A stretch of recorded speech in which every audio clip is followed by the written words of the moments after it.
Originally, I wrote out this whole little mini story about what it's like to be attacked by the Dark Eldar from an Imperial point of view for the intro, but I decided that that's cringe and I also have story time later anyways. So instead, picture this. You're an elf, but instead of being inspired by Lord of the Rings, you're inspired by Dead by Daylight. You only exist to cause intense suffering and pain, as well as impotent rage. On top of that, you have technology so advanced even some of the other members of your race can't recreate it because they went down a different route on the tech tree, and every time they ask for it, you shoot a black hole at them. This is considered to be a minor display of power. Does all that sound appealing?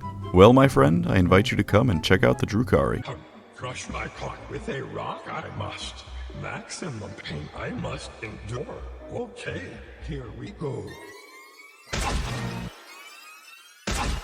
In the 40k universe, the Dark Eldar are the ones who saw their empire collapse into complete nothingness due to Slaanesh and then bring it about, and went, let's not only keep doing what caused this, but double down on it. When the Eldar Empire ate shit and died, which was probably literal for at least a few of them, the elves who would become the DRUCHII were isolated in the Webway, a sort of pocket dimension where you can travel across the galaxy without having to go through hell to do it. Because of this, they didn't immediately get their souls devoured like everyone else. But they realized that they weren't safe, because you see, instead of their soul flooding out of their body in an instant, it was more like it was a leaky faucet that they just couldn't fix. Like that damn door. Then they realized that by causing others to suffer in their stead, they can not only stave off their own souls being eaten, but replenish themselves and regain their vigor. And thus have the DRUCHII been for the last 10,000 years, invading real space periodically to gather more slaves, materials, and to refill their leaky faucet souls. There's more to it than that, of course, but as far as background goes, that should suffice for what you need to know going in. So why would you want to play these sweat goblins? Well, if you want a faction that is completely and unapologetically evil, they're your guys, gals, and horrific flesh monstrosities. They literally feed on suffering. There's a story where when the Tau first encountered them, they did the Tau thing and were like, greetings, your spikiness, do you want to be friends? And the Dark Eldar, presumably amazed someone didn't gun them down on sight, were all like, sure thing, you blue bastards, we'll even help you fight some Tyranids. Say, would you mind sending a few dozen of your people back home with us? It's just a cultural exchange program. So the Tau trusted the half-naked, drug-addled spiky elves and sent a few of their people with them. You know, just a little vacation. Then another battle happened, and when it was done, the Tau realized that the horrific monstrosities the Dark Eldar called their troops were what the former Tau had been turned into. Enraged, they attacked the Dark Eldar, who promptly laughed and flipped them off before flying right away. After that, the Tau army received a desperate call for aid from the planet they came from because the Dark Eldar decided that with the rest of the Tau army away, it was time to play. By the time the Tau army had returned to the planet, they found that Eldar had abducted literally everyone on the thing to take home and torture. Just an entire planet Amber alerted. So yeah, they're the worst of the worst and they love it. They're the supervillains of 40k because even Chaos, at least in theory, has positives to it. Tzeentch is the god of hope on top of merely pretending to be retarded, remember? The Dark Eldar, meanwhile, will take captives back to their home to literally feed on their suffering and throw them in a gladiatorial arena the size of a continent. Hell, throw an orphan into a blender the size of a semi-truck and see how his organs ricochet around while you're at it. Why the hell not? The world is your oyster, and if you're a Dark Eldar, you'll be coming up with new and exciting ways to molest that oyster. They come in all sorts of flavors too. There's BDSM mad scientists, BDSM foot soldier mafia members, BDSM samurai. Look, the BDSM is kind of required for the Dark Eldar, which I'm putting as a positive because I talked about the merits of clay pussy in one of my videos, so I've got nothing to do but double down at this point. But my point is, they're very varied in their BDSM. Imagine if Dr. Doofenshmirtz made a device that caused everyone in the tri-state area to come down with cystic fibrosis, and then instead of getting foiled by Perry the Platypus, he flees his skin from his body and sends his head back to Phineas and Ferb. That's the homunculi, and they love doing that kind of shit. The Cabalites are all organized crime syndicates turned into legitimate political entities, so that's fun. Of course, maybe you prefer naked men and women fighting Tyranids in the world's largest coliseums. Pardon me, universe's largest coliseums. In that case, the witch cults are for you. Something else handy to take note of is that from a lore perspective, they're, believe it or not, in the perfect spot in terms of safety. Which is fucking ironic because Kamara is a galactic version of Detroit if it was built in the trenches of World War I, but hear me out. They're one of the least numerically significant in terms of all major factions, potentially even including the Tau, but I'm not quite sure about that one. Unlike everyone else, however, their entire population is anchored to one place,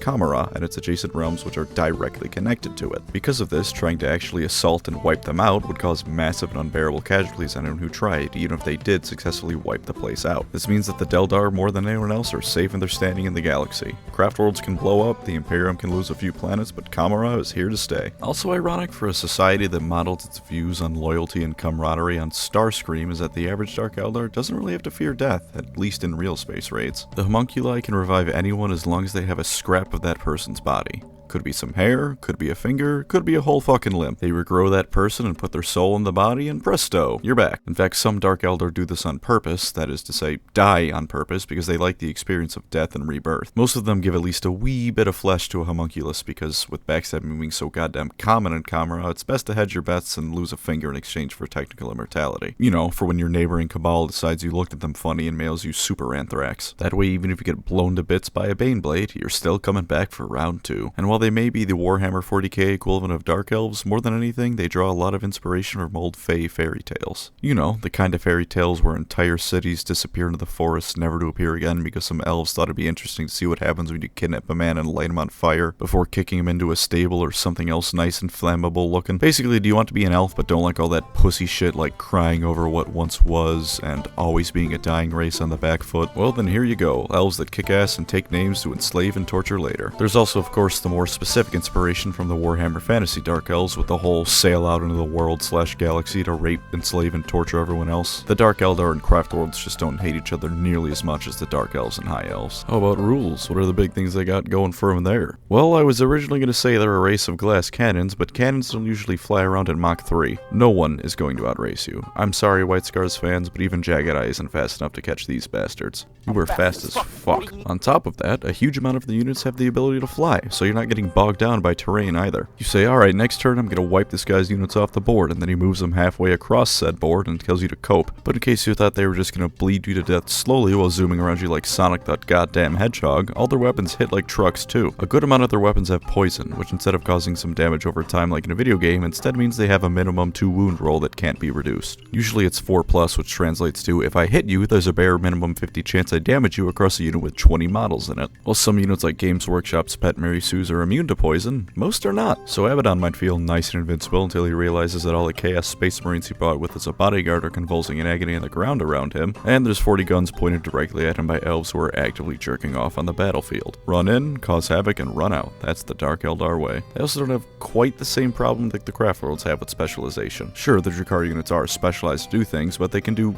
alright outside of that zone. Not great, but alright, at least compared to the Craft World elves. Not that that's saying much, but it is still something. It's not the Craft Worlds where if your Howling Banshees aren't facing off against the exact right kinds of units, they're basically worthless. At least this is what I've seen and read, so your mileage may vary with this point, so please don't type fast to me in the comments. Nor do, I'm not a cop. Anyway, they can also take units from other Eldar forces as allied detachments. Want the strength of a Wraith Guard to back up your units on the battlefield? Sure thing, bud. And if you put them in with the Yara, you can do all sorts of crazy wombo combos with Harlequins, Craft Worlds, and other Dark Eldar, so you can shore up your forces and patch weaknesses in a way that a lot of other factions can. There's also Power from Pain, which grants additional effects to your Eldar as the game goes on. I won't cover it word for word because that's boring, but the short of it is, as the game progresses, the Dark Eldar becomes stronger and stronger. It makes them hit harder and can even offset their low durability to some extent. Finally, while this is a meta reason and varies from location to location, Dark Eldars are one of the rarer armies to see deployed. So while everyone and their mother has a counter to the Space Marines, the first few times you roll up with Lilith and the girls, no one's gonna have any real strategy to counter you beyond really hope the dice don't fuck them. So that's fun. But of course, they have flaws too, and we'll start with the lore. You are the assholes of the universe. Not only are you pure evil and forced to be at that, but everyone else knows it. The closest things to outside friends are the Harlequins, and that's not because they're on good terms, but more because the Harlequins scare the shit out of all other Eldar, so the DRUCHII put up with them and their honk god. Don't expect anything like Yvraine and Guilliman being friends with benefits to happen to your faction, or even Gazgul and Eric's mutual hate boner. You're alone, and because you need to torture others to live, that isn't gonna change. If you want someone with even the slightest most morally gray shade of good imaginable, go elsewhere. Relatedly, people are going to call you an edgy 12-year-old. And you know what?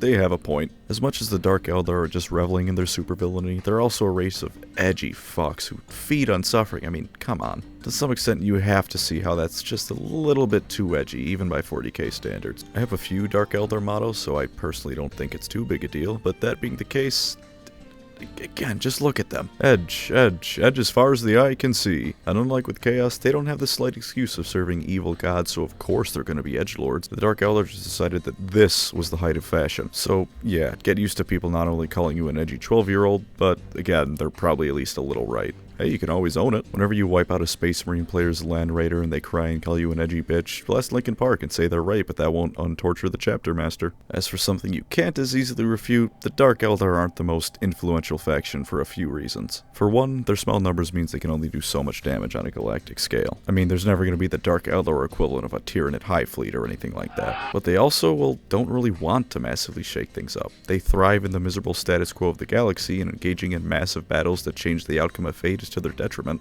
Ideally, the Dark Eldar would never fight a battle at all and only attack those who couldn't fight back, but then they wouldn't make a very good candidate for a faction in a war game, now would they? But still, they can only attack the weak to bring home and mutilate if they can help it. They did once capture an Imperial Panacea which would have cured literally every disease ever and make Nurgle irrelevant, but aside from that, don't expect the Dark Eldar to be making any waves like the Imperium, Craftworlds, or anyone else might. And even with that example, they didn't change anything about the setting, they just preserved it and kept it from changing. It was just in a big and noticeable way. If the Dark Eldar started to rock in the boat, then the Imperium would suddenly upgrade them from nuisance that sometimes makes a backwater planet disappear to threat we actually need to focus on now instead of ignore. So yeah, don't expect too many major plot threads from these guys, more so than Xenos usually don't get major plot threads anyway. As for rules, here's some issues they have. The biggest without doubt is their fragility. If the Craftworld Eldar are made of paper mache, the Dark Eldar are made of used napkins. If someone so much as sends a mildly disappointed look at your way, you're dead. On top of that, because so many of their units can fly, while they're very mobile, anything with a bonus against flying units is going to thoroughly wreck your shit. This is actually one of the reasons they're rare to see on the tabletop. You need to properly be able to maneuver and deploy units, and if you can't, you'll be wiped. If you know what you're doing, then you're probably going to have a rough time. Granted, they're currently the top-ranked faction in terms of win rate, so take all this with a grain of salt. Not too much salt, because I definitely know what I'm talking about, just like a single french fry's worth of salt. Also, expect Dark Eldar games to be decided in about 2 turns of the game, with the rest of the match being more or less a formality. You'll either crush them underneath your spiky-toed boot, or your elves are going to be smeared across time and space. There's very little in between with these guys. I watched a game at my local GW lately where it was a Primaris combat patrol versus a Eldar combat patrol, and yeah, what I described is exactly what happened. The DRUCHII players slaughtered the Primaris. It wasn't even close. So if you like tense games where the winner can be decided at any moment, or where you can clutch victory from the jaws of defeat at the last second, you probably won't get them here. A big reason for this being their aforementioned fragility and need to be moved and positioned correctly. If you let your BDSM soldiers get caught in the open, you're royally screwed, so you better know what you're doing. This is probably why, despite being the top of the Warhammer tier list right now, they're not the most commonly played army. Bit of a skill ceiling for them. The Dark Eldar don't have very many super heavy options either. In fact, you really only have the Void Raymond Bomber, kind of, and maybe the Tantalus if you include Forge World stuff. I say kind of because to what extent those two are super heavies is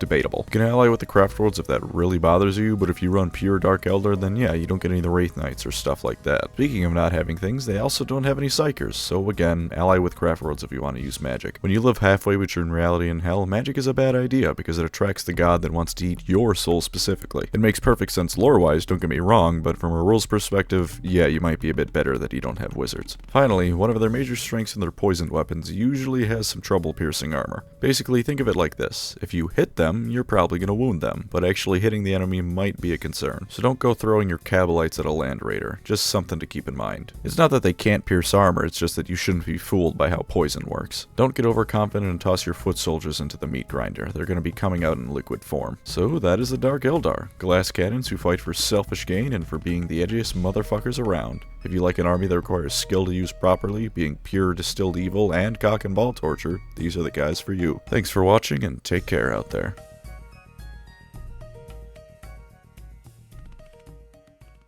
Oh, if you wonder where the term DRUCHII comes from, it's because Games Workshop likes to reference fantasy even though they killed it. DRUCHII for Dark Elves, DRUCHII for Dark Eldar. Same things for the Asur and the Craftworlds, or the Asuryani. Creativity is dead and GW killed it.